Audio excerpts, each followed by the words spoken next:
Hello बच्चों, चलो इस प्रश्न को पढ़ते हैं। इस प्रश्न में पूछा हुआ है उस विलयन की मोलरता क्या होगी जिसमें प्रति 500 ml में 5.85 ग्राम NaCl सॉलिड है वो घुला हुआ है। तो चलो सबसे पहले हम इस प्रश्न की मुख्य अवधारणा को सीखते हैं।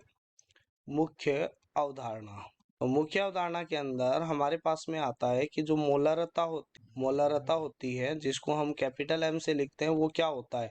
वो होता है विलय के मोलों की संख्या मोलों की संख्या बट्टा में क्या आता है यहाँ पर विलयन का आयतन, वो भी किसके अंदर? लीटर के अंदर। ठीक है, तो यहाँ पर हमारे पास में NaCl दिया गया है, तो NaCl के अगर मोल निकाल लेते हैं तो ग्राम में मात्रा दी गई है 5.85 ग्राम दिया गया है। और ग्राम से हम मोल कैसे निकालते हैं? तो डिवाइड बाई करते हैं मोलर मास। ठीक है, तो मोलर मास होता है 58.5। ठीक है, given mass upon molar mass.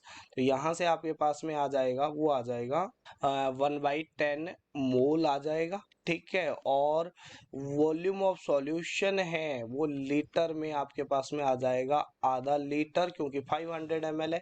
तो ये जो 500 ml दिया गया है इसी को ही हमने क्या लिख दिया? आधा लीटर लिख दिया।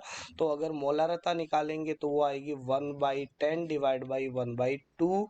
तो ये आ जाएगा आपके पास में 1/5, जिसको हम क्या लिख सकते हैं? 0.20 मोल पर लीटर।